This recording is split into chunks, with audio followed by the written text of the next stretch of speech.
नमस्कार दोस्तों, मैं मनोज कुमार, सभी को हमारे चैनल में फिर से एक बार स्वागत है। मैं उम्मीद करता हूं कि आप लोग बहुत ही अच्छे होंगे। इसी उम्मीद के साथ चलिए फिर से एक नई टॉपिक की ओर हम आगे बढ़ते हैं। जी हाँ दोस्तों, आप इंडस्ट्रियल में काम करते हैं तो आपको डेफिनेटली पता होगा दोस्तों कि छोटा छोटा होइस्ट आता है, सिंगल गार्डर का क्रेन आता है। तो इस तरह के क्रेन में, सिंगल गार्डर के क्रेन में जहां पर मैक्सिमम 5 टन या 10 टन, इस तरह के क्रेन में नॉर्मली हम स्क्वायर गेज मोटर लगाते हैं। और सर्किट क्या रहता है? सिंपल सा सर्किट रहता है, फॉरवर्ड रिवर्स।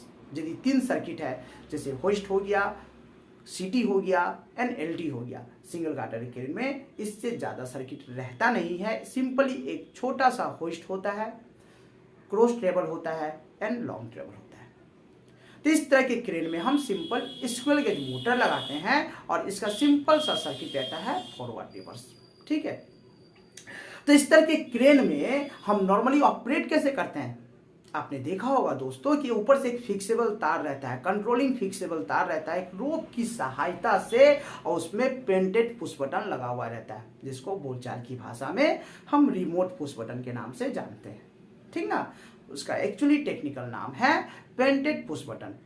ठीक ना, तो पेंटेड पुश बटन का कनेक्शन ईओडी क्रेन में देखिएगा दोस्तों। आज का जो हमारा क्लासेस है, EOD crane painted push button switch का कनेक्शन हम कैसे करते हैं, जो बाई फिक्सेबल वायर देकर एक रोप की सहायता से नीचे हमारे हाथ में रिमोट रहता है, उसकी सहायता से हम इस सिंगल गार्डर क्रेन को ऑपरेट कैसे करते हैं और ये सर्किट के साथ कैसे कनेक्शन रहता है, एक छोटा सा सिंपल सा डायग्राम बनाकर हम आपको बताते हैं कि इस रिमोट का कनेक्शन हम कैसे करते हैं। आजकल के अपडेट में रेडियोलॉजी रिमोट निकल गया है, ठीक है, जिसमें केबल का कोई जरूरी नहीं है। हम सिग्नल की सहायता से, रेडियोलॉजी रिमोट की सहायता से है, उसमें एक सिग्नल रहता है जिसकी सहायता से हम अपने सर्किट को ऑपरेट करते हैं और हमारा क्रेन स्मूथ चलता है। तो यह भी इसका भी हम कनेक्शन डायग्राम नेक्स्ट क्लास में आपको बताएंगे। आज चलिए पेंटेड पुश बटन स्विच का कनेक्शन हम किस तरह से ईओडी क्रेन में करते हैं, एक छोटा सा सिंपल सर्किट डायग्राम बनाकर आपको हम समझाते हैं। नॉर्मली दोस्तों, बेसिकली क्रेन की जब बात आ जाती है तो यहाँ पर एक पावर कॉन्टेक्टर, कहने का मतलब एक लाइन कॉन्टेक्टर दिया जाता है, जिसकी सहायता से हमारे लगे हुए जितने भी सर्किट है उसको 3 फेज सप्लाई प्रोवाइड किया जाता है।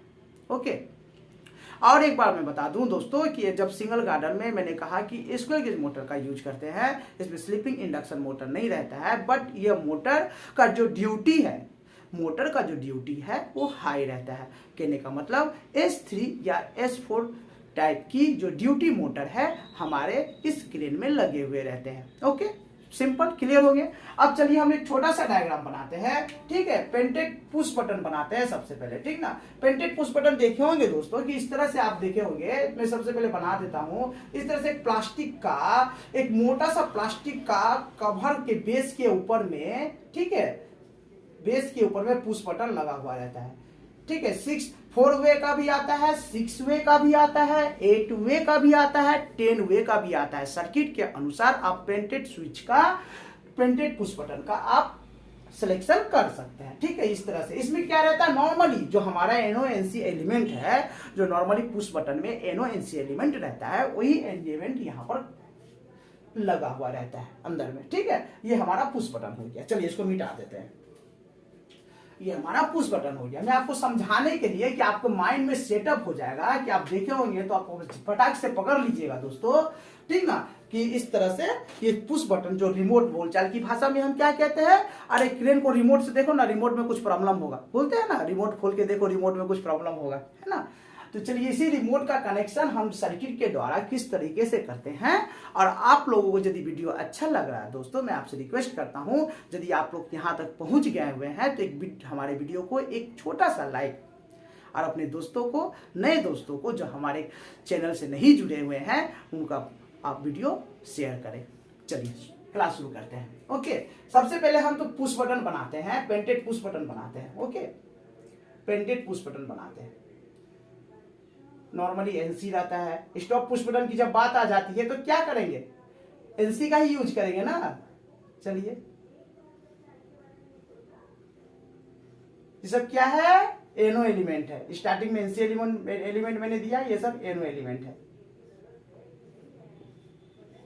सर्किट के अनुसार आप पेंटेड पुश बटन का सिलेक्शन करेंगे। ओके, चलिए सबसे पहले तो लाइन कॉन्टेक्टर बनाते हैं। जैसे कि मैंने अभी कहा कि लाइन कॉन्टेक्टर की सहायता से लगे हुए जितने भी सर्किट है उसको 415 वोल्ट सप्लाई प्रोवाइड होता है। ठीक है, यहाँ पर मैंने फेज सप्लाई ले लेता हूँ बाय एमसीबी, फेज सप्लाई ले लेता हूँ। ठीक है, बाय एमसीबी मैंने फेज सप्लाई ले लिया। ये फेज सप्लाई को सीधा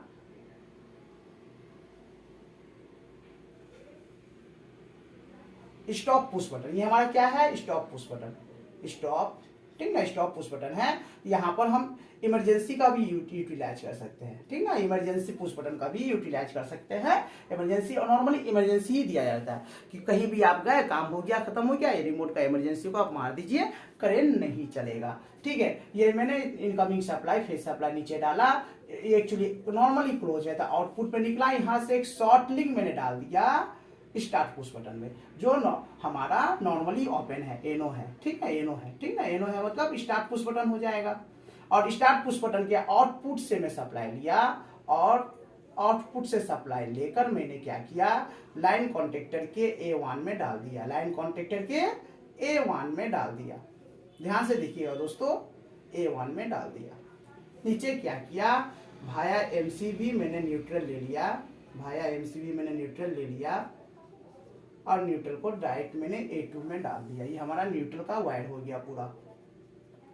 ठीक है, जैसे मैंने पुश किया हमारा कॉन्टेक्टर तो ऑन हुआ, बट जैसे ही मैंने छोड़ दिया कॉन्टेक्टर ऑफ हो गया, क्योंकि अभी तक मैंने इसमें होल्डिंग सप्लाई नहीं दिया। ठीक है, होल्डिंग सप्लाई देने की जब बात आ जाती है, इस आउटपुट से स्टॉप पुश बटन माने एनसी के आउटपुट से एक वायर लेके आएंगे, सीधा एक सिंपल सा वायर लेके आएंगे।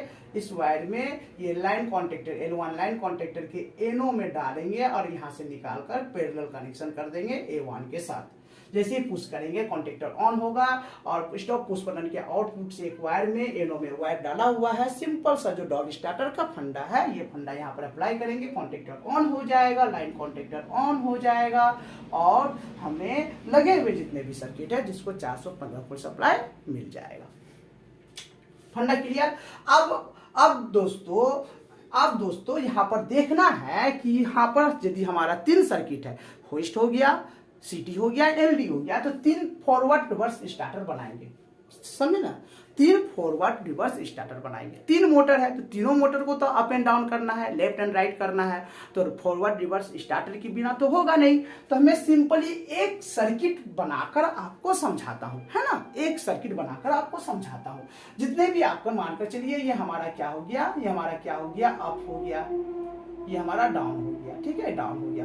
होस्ट का मैं एक सर्किट फॉरवर्ड रिवर्स बनाता हूं, आपको इसको कैसे लेना है, कैसे लेना है। जब क्रेन की बात आ जाती है तो यहाँ पर प्रोटेक्शन भी यूटिलाइज करना है ना, प्रोटेक्शन भी यूटिलाइज करना है। तो नॉर्मली जो प्रोटेक्शन हम क्या यूटिलाइज करते हैं छोटा क्रेन में, लिमिट स्विच का दोस्तों इसका जो कंट्रोलिंग सप्लाई रहेगा 24 वोल्ट एसी या 110 वोल्ट एसी रहेगा। ठीक है, ठीक है, ओके।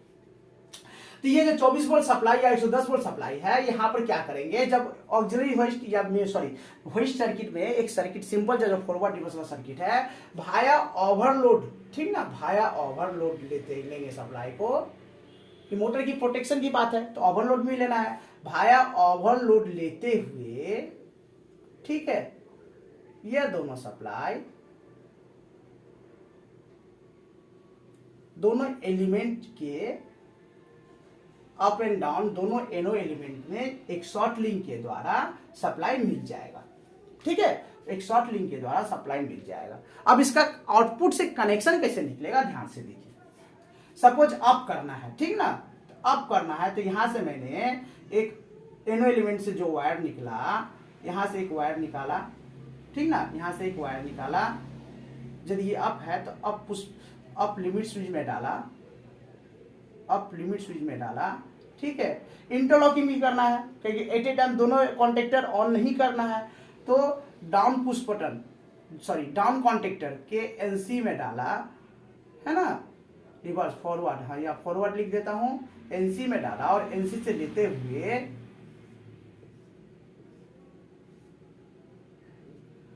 ये रिवर्स हो जाएगा। ये हमारा फॉरवर्ड कॉन्टेक्टर है A1, डाल दिया। A2 न्यूट्रल डाल दिया। यहाँ पर होल्डिंग नहीं देना है, आप सिंपल सा लॉजिक समझिए। ये जो फेज सप्लाई मैंने ओवरलोड से लेते हुए आया, ये दोनों अप एंड डाउन का जो पुश बटन है, एनो पुश बटन है, ये दोनों मैंने कॉमन सप्लाई दोनों को दे दिया। अब इस पुश बटन को जैसे ही मैं दबाया, जैसे ही पुश किया कि हमको अप करना है ना, अप करना है, जिससे अप करना है तो अप के लिमिट स्विच, अप का लिमिट स्विच नॉर्मली क्लोज है, सप्लाई मिल गया। ये सप्लाई रिवर्स कॉन्टेक्टर के एनसी में गया, इंटरलॉकिंग देना है, एनसी से निकलकर सीधा फॉरवर्ड कॉन्टेक्टर के A1 में चला गया, ये हमारा कॉन्टेक्टर ऑन हो गया। ठीक है, सेम लॉजिक सेम फंडा, यहां पर भी हमारा एक लिमिट स्विच यूटिलाइज करना है। ठीक है, एक लिमिट स्विच यूटिलाइज करना है, लिमिट स्विच से निकालकर फॉरवर्ड कॉन्टेक्टर के एनसी में डालेंगे और यहाँ पर एक कॉन्टेक्टर लगा देंगे। ये कॉन्टेक्टर हमारा हो गया रिवर्स कॉन्टेक्टर A1 और A2। जैसे पुश करेंगे, ये लिमिट स्विच होते हुए जो नॉर्मली क्लोज है, जब कट जाएगी तो एनो हो जाएगा, सप्लाई नहीं मिलेगा, कॉन्टेक्टर ऑन नहीं होगा, मोटर नहीं चलेगा। तो एनसी है, सप्लाई मिला, ये कॉन्टेक्टर ऑफ रहेगा, फॉरवर्ड कॉन्टेक्टर ऑफ रहेगा तो नॉर्मली क्लोज ही रहेगा और यहाँ से सप्लाई मिल जाएगा और ये रिवर्स कॉन्टेक्टर ऑन हो जाएगा। कहने का मतलब हम फर्स्ट हमारा डाउन हो जाएगा। यही सर्किट बढ़ते जाएगा। यही जो सर्किट मैंने जस्ट आपको दिखाया ना, आपको समझाने के लिए, ये जो सर्किट मैंने दिखाया ना जस्ट समझाने के लिए, इसी टाइप का सर्किट अब सीटी के साथ भी सेम लॉजिक होगा, फिर एलटी के साथ भी सेम लॉजिक होगा। इसी लॉजिक से सर्किट बढ़ते जाएगा और इस तरीके से लिमिट स्विच लगाते हुए, और जब फॉरवर्ड रिवर्स कंट्रोलर स्टार्टर की बात आ जाती है तो स्वाभाविक है इंटरलॉकिंग कैसे देना है, ये आपको भी पता है दोस्तों। इस तरह से इंटरलॉकिंग देकर, ठीक ना, इस वायर की सहायता से आप कनेक्शन दे सकते हैं। अब कहेंगे दोस्तों, अब कहेंगे सर वायर का कनेक्शन, अरे मैंने यहाँ पर आपको डायरेक्ट समझाने के लिए बताया हूँ। यहाँ पर एक टीवी रहेगा, है ना, ये टीवी रहेगा, यहाँ पर क्या रहेगा, टीवी रहेगा, सब यहाँ पर सब टीवी रहेगा। ठीक है, टीवी में जाकर कनेक्शन हो जाएगा, वायर से जाकर ये सर्किट में, यहाँ से सर्किट से वायर निकलेगा, ये टीवी में कनेक्शन हो जाएगा। रिपोर्ट मेरे हाथ में है, ये टीवी में कनेक्शन कर दिए और सीधा मेरे एक रोप की सहायता से केबल को झुला दिए और वहां से हम ऑपरेट कर रहे हैं। ये सिंपल सा सर्किट बनाकर आप छोटे जो 5 टन के 10 टन के क्रेन होते हैं सिंगल गार्डर के, और कभी कभी देखिएगा दोस्तों कि सिंगल गार्डर का नेक्स्ट मोनरेल, जिसको मोनरेल बोलते हैं, सिर्फ ओनली एक होइस्ट रहता है, एक सीटी मोटर रहता है। इसमें भी इस तरह के सर्किट को यूटिलाइज कर हम क्रेन को चलाते हैं। ठीक है दोस्तों, क्लियर। तो मैं उम्मीद करता हूं ये वीडियो के द्वारा मैंने आपको छोटे क्रेन, जो ईओडी की छोटे क्रेन है, सिंगल गार्डर के क्रेन, नॉर्मली जो होइस्ट जिसको हम कहते हैं, यही सर्किट फॉरवर्ड रिवर्स सर्किट की सहायता से और पेंटेड स्विच का कनेक्शन किस तरह से हम इसमें करते हैं, आपको सिंपली समझ में आ गया होगा। और इसी उम्मीद के साथ आज की क्लासेस को मैं समाप्त करता हूँ। नमस्कार दोस्तों।